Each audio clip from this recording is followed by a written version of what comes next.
கார்த்தி ரேவதி சீரியலில் இப்போ எக்ஸ்ட்ரானரியான எபிசோட் வந்திருக்குன்னே சொல்லலாம். இப்போ நான் ஃபுல்லோடையும் கேளுங்க. விஷயம் சுத்தமாக போக மாட்டேங்குது. பார்க்குறலாம் லைக் பண்ணி பார்த்தீங்கன்னா கொஞ்சம் பேச வந்து முட்டிட்டா இருக்கும். ப்ளீஸ் சப்போர்ட் பண்ணுங்கள் ஃப்ரெண்ட்ஸ்.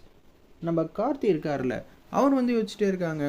மயில்வாகனை வந்து தெள்ள தெளிவாக வந்து சொல்கிறாங்க, அந்த மாயாவெல்லாம் நம்ப முடியாது அப்படின்னு சொல்கிறப்ப, சரி இந்த வீட்டில் இருக்கிற விஷயம்லாம் வெளியில் யாருக்கும் தெரிய வேணாம், அப்புறம் அவங்கெல்லாம் வந்து பாட்டப்படுவாங்க, நம்ம பார்த்துக்கலான்னு சொல்லிட்டு இருக்கிறப்ப கெஞ்சி கூத்தாடி நம்ம ரேவதியை வந்து சமாதானம் பண்ணி வீட்டுக்கு வந்து அழைச்சிட்டு வந்திருக்காரு நம்ம கார்த்தி. இனிமேட்லாம் அப்படியெல்லாம் நடக்காது, உன் மனசை புரிஞ்சு நடந்துக்கிறேன், அதுக்கு முன்னாடி நீ என்ன புரிஞ்சுக்க, அந்த பேச்சுவார்த்தைக்கெலாம் நான் வரமாட்டேன், நீ என்ன புரிஞ்சு நடந்துக்கிறதா இருந்தால் நீ என்ன கூப்பிடு, நான் வரேன், இல்லாட்டி நான்லாம் அந்த வீட்டுக்கு வரமாட்டேன், தேவையில்லாமல் அடம் பிடிக்காத, வா போகலான்னு சொல்லிட்டு ரேவதியை கையோட வீட்டுக்கு வந்து அழைச்சிட்டு வந்துடுறாங்க. ஒரு பக்கம் ரொம்ப நாளாக இந்த வீட்டில் சண்டையும் சச்சரவுமாகவே போயிட்டுருக்கு. ஒவ்வொரு பொழுதும் நிம்மதியே இல்லாமல் இருக்குது. நம்ம எல்லாரும் சேர்ந்து கோயிலுக்கு போயிட்டு வந்துடலான்னு சாமுண்டேஸ்வரி சொல்கிறாங்க.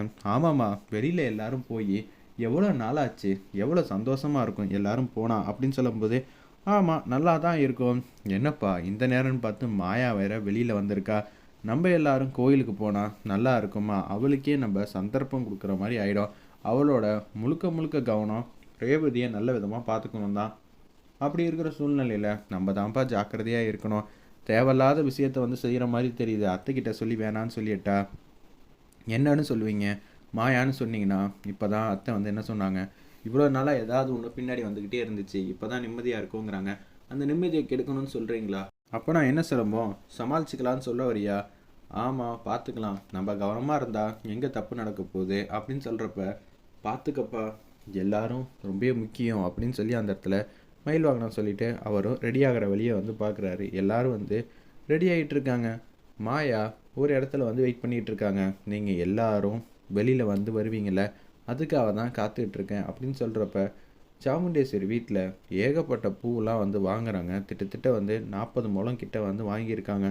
என்னது கூட நிறைய இந்த அம்மா பூவோட போச்சு, வரப்போ பாதி பூவுக்கு மேலே காணுமே, அவ்வளோ பூ வாங்கி வச்சு என்ன பண்ண போகிறாங்க அப்படின்னு சொல்லும்போது, என்னம்மா விசேஷம், இந்த வீட்டில் இவ்வளோ பூவெல்லாம் நிறையா வாங்கி வச்சுருக்காங்க, நீங்கள் யார், நான் அவங்களுக்கு முன்னாள் சம்மந்தியாக வந்து இருந்தவங்க அப்படின்னு சொல்லி என்னென்னமோ சொல்லி சமாளிக்கிறாங்க. சொந்தக்காரங்க தானா, அவங்க ஏதோ கோயிலுக்கெல்லாம் போகிறாங்களாம். ஓ அப்படிங்களா, சரி சரி, அப்போனா கோயிலுக்கு போகிறாங்கன்னா நிச்சயம் நானும் பின்னாடியே வரேன். எனக்கும் சரியான இடம் வந்து கிடச்சிருக்கு, பொது இடத்துல தான் உங்களை நான் நல்ல விதமாக வந்து பார்த்துக்க முடியும். ஏன்னா உங்கள் வீட்டுக்குள்ளெல்லாம் வந்து என்னால் எதுவும் பண்ண முடியாதுன்னு மயில் வாங்கணும், ஏதாவது தடுப்பாப்பில் கார்த்தியை சமாளிக்கணும், இது எல்லாத்துக்கும் மேலே நான் சாமுண்டேஸ்வரிக்கு முன்னாடி வந்து நின்றுட்டேன்னா அப்புறம் ரொம்பவே கஷ்டமாயிடும். இதுவே பொதுவான இடம்னா பிரச்சனையே இல்லைல்ல அப்படின்னு சொல்லி யோசிச்சுட்டு இருக்கிறப்ப, சரி எல்லாம் ரெடி ஆகிட்டிங்களா அப்படின்னு சொல்லி கேட்குறாங்க. கார்த்தியிலேருந்து எல்லாரும் வீட்டில் இருக்கிற எல்லாரும் ஜோடி ஜோடியாக வந்து வெளியில் வந்து வராங்க. அந்த இடத்துல அப்பன்னு பார்த்து நம்ம சாமுண்டேஸ்வரி மனசு ஃபுல்லாக ரொம்ப சந்தோஷத்தின் உச்சத்தில் வந்து இருக்காங்க.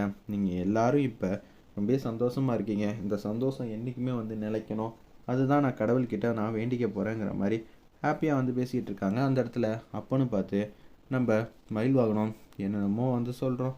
கடைசியில் நல்ல விதமாக வந்து வீட்டுக்கு வந்தால், சரி அவள் மட்டும் இல்லைடா நிம்மதியாக இருந்திருக்கலாம், எனக்கு அந்த சிவனாண்டியை பார்த்து கூட பயம் இல்லைப்பா, ஆனால் இவளை பார்த்தா எனக்கு கொஞ்சம் லைட்டாக பயமாக இருக்குது. ஏன் என்ன சொல்கிறீங்க, சிவனாண்டி முரட்டுத்தனமாக பண்ணுறேன்னு சொல்லி காமெடியாக வந்து பண்ணிவிடுவா, ஆனால் காமெடியாக பண்ணுறேன்னு சொல்லி வேறு லெவலில் ஏதாவது ஒன்று யோசிச்சிட்டானா அது சங்கடமாக போயிடும்ல, அதனால தான் நீங்கள் சொல்கிறதும் கரெக்டு தான், நம்ம தான் கவனமாக இருக்கணும்னு சொன்னோன்னே அப்படியே கேஷுவலாக வந்து எல்லோரும் வெளியில் வந்து வந்துகிட்டு இருக்காங்க. அப்போன்னு பார்த்து நம்ம ரேவதி வந்து நிலப்படியில் தடுக்குது. உடனே கீழே விழுவலான் இருக்கிறப்ப டக்குன்னு கார்த்தி வந்து பிடிச்சிட்டாங்க. என்ன தான் கீழே விழுவாமல் பார்த்துக்கிறது தான் இவரோட வேலையாச்சு, இவரோட கவனம் ஃபுல்லாக என் மேலே தான் இருக்கும், அதெல்லாம் எனக்கு கவலை இல்லை, ஆனால் அக்காவுக்கு என்ன இப்படியெல்லாம் வந்து சகுனம் வந்து சரியில்லையே. உடனே அந்த இடத்துல என்ன நடக்குது ஒன்றும் புரியலன்னு சொல்லி சாமுண்டேஸ்வரி மாயாவை பற்றி யோசிக்கிறாங்க. இப்போ மாயா எங்கே இருக்கான்னு தெரியலையா, உள்ளே தான் இருப்பா, இருப்பினும் எதுக்காக இது மாதிரி சகுனத்தடை வருதுங்கிற மாதிரி யோசிக்கிறப்ப, நான் வேணா வீட்லேயே இருக்கட்டும் மாமா அப்படின்னு சொல்லி ரேவதியை வந்து சொல்லிடுறாங்க. நம்ம கோயிலுக்கு தானே போகிறோம், அதனால் அங்கேயே வந்து போகலாம், எல்லோரும் ஒத்துமொத்தமாக ஒரே குடும்பமாக ஒரே இடத்துல இருந்தால் தான் நிம்மதியாக இருக்க முடியும். ஏதாவது ஒரு பிரச்சனைனா கூட எல்லாருக்கும் எல்லாமே தெரியும், வீட்டிலலாம் தனியாலாம் விடக்கூடாது சுவாதி, அது சரிப்பட்டு வராதுன்னு சொல்கிறப்ப, ஆமாம்மா நீங்கள் சொல்கிறதும் கரெக்டு தான், கோயிலுக்கு தானே போகிறோம், அங்கே யார் என்ன வரப்போகிறா அப்படின்னு சொல்கிறப்ப, ஏன்பா இதே மாதிரி மாயாவும் யோசிச்சு கண்டிப்பாக அங்கே வருவாப்பான்னு சொல்லி மயில் வாங்கணும் வந்து சொல்லிகிட்டு இருக்காங்க. நீங்கள் சொல்கிறது வாஸ்தவமான பேச்சு தான், ரேவதி வேற இங்கே தடுக்குது, இப்போன்னு பார்த்து அத்தைக்கிட்ட எல்லாத்தையும் சொல்லிடலாம்ப்பா, நம்ம கொஞ்சம் ஜாக்கிரதையாக இருக்கலாம்.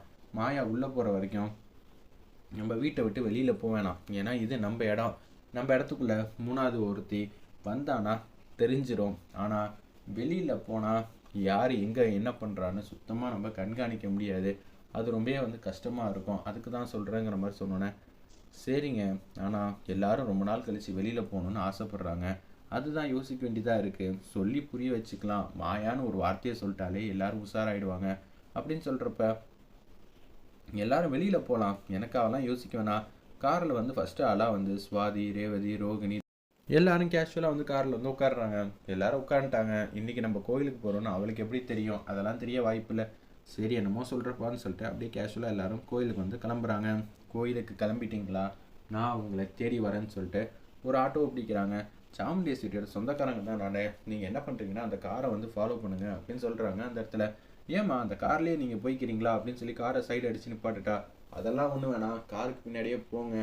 அவங்க கூட வந்தால் சரி வராது, அதுக்கப்புறமேட்டுக்கு ஏதாவது நினச்சிப்பாங்க. நம்ம கோயிலே மீட் பண்ணுற மாதிரி இருக்கட்டும் அப்படின்னு சொன்னேன்னா, சரிம்மா எனக்கும் வசதியாக தான் இருக்குன்னு சொல்லிட்டு காரை அப்படியே பின் தொடர்ந்து ஃபாலோ பண்ணிக்கிட்டே இருக்காங்க. அந்த இடத்துல நம்ம மாயா கார்த்தி ஒரு பக்கம் பின்னாடியே பார்க்குறாங்க. என்னது ஒரு ஆட்டோ நம்மளே ஃபாலோ பண்ணிட்டு வருது, அந்த ஆட்டோவில் மாயா இருப்பாளோ அப்படின்னு சொல்லி யோசிக்கிறாங்க. அந்த இடத்துல பார்த்தா மாயா கண்டிப்பாக இருக்க வாய்ப்பு இருக்குன்னு மயில் வாகனம் பின்னாடி இருக்கும்போது சிக்னல் கொடுக்குறாங்க. இது எல்லாம் அவளோட வேலையா? என்னப்பா இதுக்கு தான் ஆரம்பத்துலேருந்தே சொன்னேன், அவள் தான் வந்திருக்கான்னு கார்த்திக்கிட்ட 100% சொல்லிட்டாங்க. இப்போ என்ன பண்ணலாம்? நிச்சயம் நம்ம கொஞ்சம் கவனமாக இருக்கணும். அவள் அங்கேருந்து தப்பிச்சு போகிறப்ப என்ன எடுத்துகிட்டு வந்தா தெரியுமா அப்படின்னு சொல்லி கார்த்தி சொன்னோன்னே, இவ்வளோ தெரிஞ்சிருந்தோம் எதுக்குப்பா நம்ம தேவையில்லாத விஷயத்த பேசிகிட்டு இருக்கோன்னு எனக்கு புரியலப்பா அப்படின்னு சொல்லும்போது, இப்போ கூட ஒன்றும் இல்லைங்க நம்ம பார்த்துக்கலாம் அப்படின்னு சொல்லிட்டு கார்த்தியும் நம்ம ரேவதியிலேருந்து எல்லாரும் கோயில் வாசலில் இறங்குறாங்க. சீக்கிரம் நீங்கள் 2 பேரும் கோயிலுக்கு போங்க. இல்லைப்பா நான் உங்க கூடயே இருக்கேங்கிற மாதிரி ரேவதி சொல்கிறப்ப, அதெல்லாம் ஒன்றும் வேணாம், நீ கோயிலுக்குள்ளே போ, நான் எதுவாக இருந்தாலும் பார்த்துக்கிறேன்னு சொன்னோன்னே அப்படியே கார்த்தி சுற்றி ரேவதியை நல்ல விதமாக பார்த்துக்கணுன்னு மயில் வாங்கணும். கார்த்தி எல்லாரும் யோசிக்கிறாங்க, யாருக்கும் தெரியாமல் இவ்வளோ தூரம் வந்திருக்கோம், பின்னாடி அவள் வேற வந்துட்டா, இப்போ என்ன பண்ணுறது? நம்ம இப்போ அதிகாரியை வர சொல்லிடலான்னு சொல்லிட்டு அவங்க ஃப்ரெண்டு சரவணனுக்கு ஃபோன் அடிக்கிறாங்க. ஃபோன் அடித்து அப்படியே, சார் மாயா தப்பிச்சிட்டான்னு சொன்னல, அவன் வேறு எங்கேயும் இல்லை, எங்களை தேடி தான் வந்திருக்கா. ஆல்ரெடி ரேவதிக்கு பிரச்சனை கொடுக்கணுன்னு அவள் யோசிச்சுட்டு இருக்கா. நீங்கள் தான் ஏதாவது உதவி செய்யணுங்கிற மாதிரி சொன்னோன்னே, சரிப்பா நான் பார்த்துக்கிறேன், எனக்கு தெரிஞ்ச அதிகாரியெல்லாம் அங்கே நான் வர சொல்கிறேங்கிற மாதிரி சொல்லிவிட்டு அப்படியே ஃபோன் அடிச்சிடுறாங்க. அவங்களும் 2-3 பேர் வந்துக்கிட்டு இருக்காங்க. நம்ம மாயா யோசிக்கிறாங்க, எப்படி இருந்தாலும் யாருக்கும் தெரியாமல் நம்ம எப்படி இருந்தாலும் கோயிலுக்குள்ளே போயே ஆகணுங்கிற மாதிரி சொல்கிறப்ப, என்ட்ரன்ஸ்லேயே நிற்கிறாங்க. என்னடா அது என்ட்ரன்ஸ்லேயே நிற்கிறாங்களே, அப்புறம் எப்படி நம்ம போக முடியுங்கிற மாதிரி யோசிக்கிற மாதிரி காட்டுறாங்க. வெயிட் பண்ணி பார்ப்போம்.